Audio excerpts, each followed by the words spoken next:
오늘은 1년에 단 한 번 있는 어버이 주일 예배로 드립니다.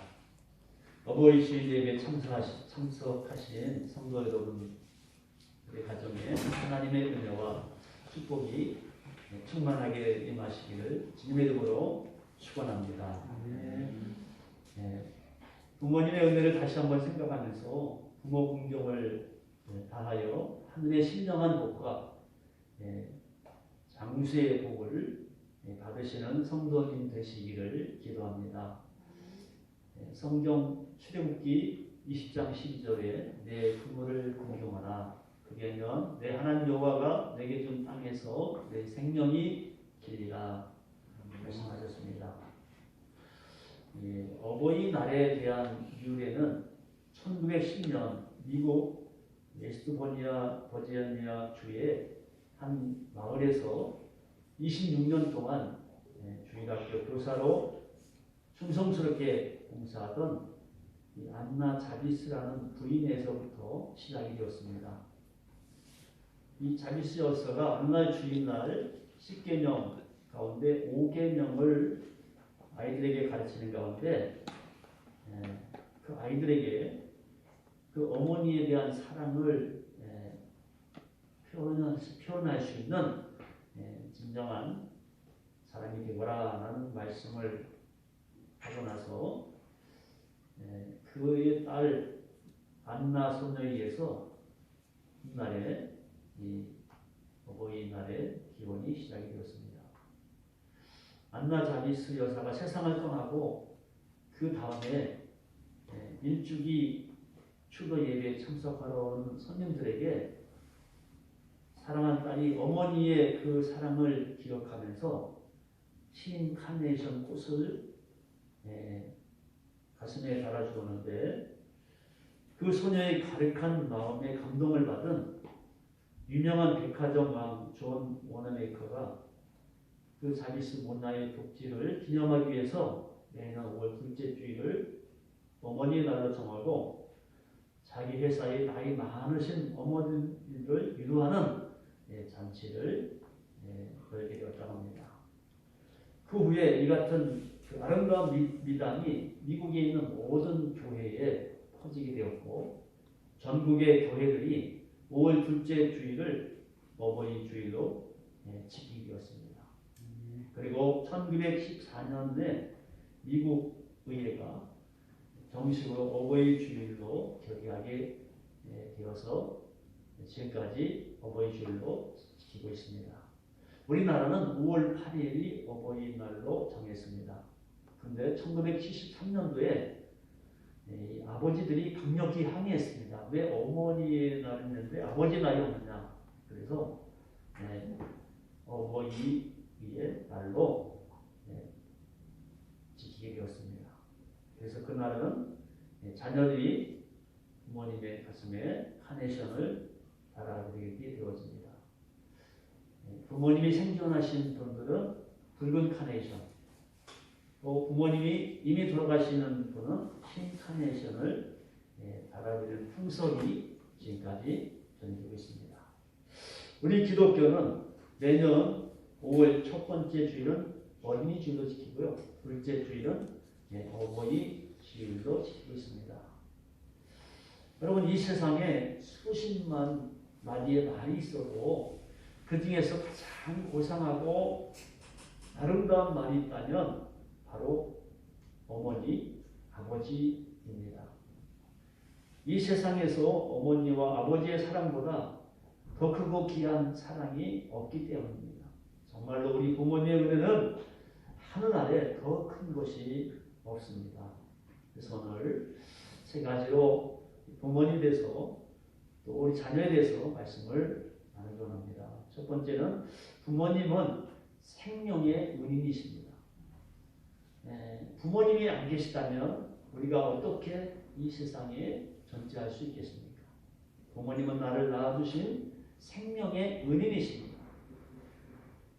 성경 말씀은 오늘 본문에도 내 아버지와 어머니를 공경하라. 이것이 약속 있는 첫 계명이라고 했습니다. 그러니까 부모님은 마땅히 공경받아야 할 대상이라는 것입니다. 왜냐하면 그분들이 계시기에 오늘 우리가 이 땅에 태어나고 존재할 수 있기 때문인 것입니다. 둘째는 자식은 상급입니다. 상급. 시편 127편 3절에 자식들은 여호와의 기업이요 새 열매는 그의 상급이로다 라는 말씀이 있습니다. 부모가 아무리 존귀해도 혼자서는 존귀할 수 없습니다. 부모는 자식이 있기 때문에 존귀한 것입니다. 그래서 성경은 이 자식은 상급이라고 했고 열매라고 했습니다. 부모님에게 있어서 이 자식이 있다는 것은 힘이 되는 것입니다. 그리고 열매있는 것입니다. 자식이 있어야 어딘지 모르게 힘이 있고 든든하고 안정이 되는 것입니다. 그래서 힘이 들어도 자식을 낳으려고 하지 않습니다. 성경은 이렇게 귀하고 소중한 자식을 그저 기여만 하지 말고 주의 교훈과 훈계로 양육하라고 말씀하고 계십니다. 자식은 부모에게 있어서 소중하고 존귀한 존재입니다. 셋째는 좋은 관계를 갖는 것입니다. 좋은 관계를 가져야 됩니다. 부모와 자식은 참으로 좋은 관계를 유지해야 하는 것입니다. 그런데 오늘 이 시대는 이 관계가 무너져 가고 있지 않는가. 자식이 부모를 외면합니다. 어떤 자식들은 심지어 부모를 버리기까지 합니다. 또 어떤 부모는 자식을 버리기도 하고 미워하기도 합니다. 참으로 안타까운 일이죠. 그래서 부모와 자식은 좋은 관계를 유지해야 합니다. 그렇다면 이 좋은 관계를 유지하려면 어떻게 될까요? 저는 안 있지만은 짧게 두 가지로 말씀드리면 첫 번째는 자식은 부모를 공경해야 하는 것입니다. 사람이 가장 가치 있고 권위가 생기는 것은 부모를 알고 부모를 공경하는 것입니다. 제 아무리 세상에서 출세하고 성공했다 할지라도 그것이 잘 되지 않으면 그것은 더 이상 출세도 성공도 아닌 것입니다. 사람은 이 관계가 잘 되어야 떳떳하고 그 권위를 인정받게 되는 것입니다. 자녀들은 이것을 잘해야 또 복을 받게 되는 것입니다. 이것이 잘 안 되면 아무리 오늘날 우리가 잘 살고 그것은 결코 성공이 아니라는 것입니다. 먼 훗날까지 내다보면은 결코 불효자는 하나님의 복을 받을 수가 없다는 것입니다. 잠언서 23장 22절 말씀에 너를 낳은 아비에게 청정하고 내 늙은 어미를 경히 여기지 말지니라 라고 말씀하셨습니다. 자본 두 번째는 부모님은 삶의 권위가 있어야 합니다. 삶의 권위. 삶의 권위가 있어야 합니다. 효도가 아무리 중요한 것이라고 해도 그 효도는 일방적인 것이 아닙니다. 때로는 우리 부모님들이 낳았다고 해서 이 자식을 함부로 어떤 부모의 소유물처럼 생각하는 가운데 함부로 대하게 되면 이 관계가 틀어질 수가 있습니다. 그래서 부모님들은 먼저 이 시대를 잘 알아야 합니다. 오늘 자꾸 이 주변에는 고부 간의 갈등, 자녀 간의 불화가 잦은 것은 어떻게 보면은 부모님들이 이 시대를 잘 몰라서 그렇지 않는가 생각을 해봅니다. 옛날 시집살이 하던 그때를 생각하고 자꾸만 고집을 피우면 안 되는 것입니다. 그것은 지혜롭지 못한 행동입니다. 아들이나 며느리는 이 시대의 교육을 받았고 이 시대의 물을 마시고 큰 사람들입니다. 그래서 어떻게 보면 내가 낳았지만은 내 마음대로 할 수가 없습니다. 이것을 우리가 이해해야 할 줄은 있습니다. 사실 이 부모님은 나이가 나이가 들수록 분별력이 떨어집니다. 예. 그리고 때로는 아무것도 아닌 것 같은데 그냥 쉽게 노하기도 하고 서운해하기도 하고 이 고정관념에서 헤어나지를 못하게 되는 경우가 많습니다. 그래서 때로는 이해할 수 없는 고집을 좀 부리기도 하고 판단력과 또 분별력과 이해력이 떨어지기도 되어집니다. 그러다 보니까 어떤 경우는 쓸데없이 자식들에게 이 서운한 마음을 가지게 되어집니다. 그러다 보니까 불화가 생기는 것이죠. 그래서 때로는 이 부모님들은 연로하신 분들은 옛날 구시대의 그 고정관념을 버리고 시대에 맞게 고쳐 살아야 한다는 것입니다. 그래야 우리 자녀들과 싸우지 않고 서로 서운한 것을 극복하고 좋은 관계를 유지할 수 있습니다. 그리고 나이를 먹으면 적통도 보면은 이 말이 많아지는 경우가 발생합니다. 말이 많아지게 되어집니다. 말이라는 것은 하다 보면은 말이 많아지다 보면은 실수를 하게 되거든요. 하지 말아야 되는 말도 하게 되고 쓸데없는 말도 하게 되고 그리고 또 아무 말이나 막 해댑니다. 때로는 눈치도 없습니다. 그리고 아까 했는데 똑같은 말을 또 반복합니다.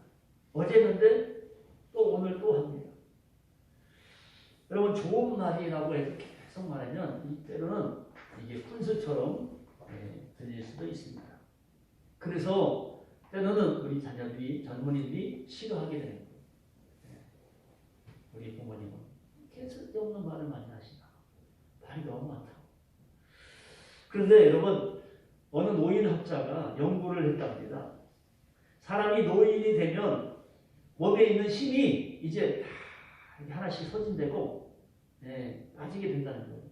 무릎도 빠지고 허리도 힘도 약해지고 여러 가지로 몸의 기능이 떨어지는 거예요. 면역력도 떨어지고 그러다 보니까 남은 게 뭐예요? 입만 살아있다는 거예요.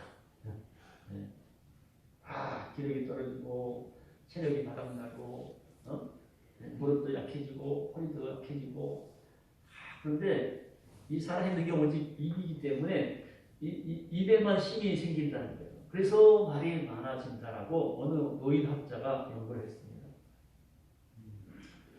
그런데 한편으로 보면은 거꾸로 보면 그렇게 말이 많다는 것은 그것도 아직 기력이 남아있다는 증거가 되는 것입니다. 그래서 혹여나 여러분 부모님께서 말씀이 많아지고 여러분 잔소리 같은 어떤 그 말이 많아진다는 것은 아직도 우리 부모님이 그래도 기력이 있구나. 아직도 좀 힘이 있으시다라고 이렇게 이해하면 좋겠습니다.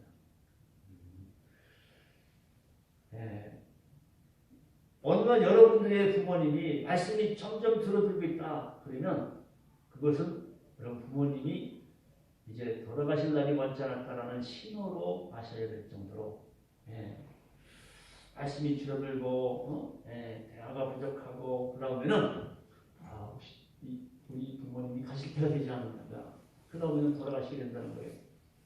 그래서 때로는 부모님이 잔소리 같아도 말씀 많이 할 때 감사하시고 할렐루야. 그래도 아직까지 우리 부모님이 힘이 계시는구나.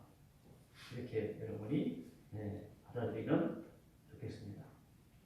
그래서 우리 신앙인들은 나이가 드시고 늙어갈수록 분별력을 잃지 않고 이 권위를 지켜야 하는 것입니다.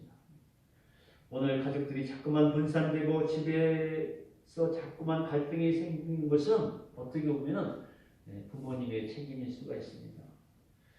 그래서 부모님의 권위를 잃어버리면 이 구심점이 상실하게 되어진다는 것입니다. 오늘 사실은 이 노부모님들은 노인의 삶의 권위를 잃지 않도록 하시기를 바랍니다. 또한 내가 낳은 자식이라고 함부로 대하기보다는 부모님도 예의를 갖추시고 때로는 채통을 지키시고 권위를 스스로 지켜야 될 줄 믿습니다.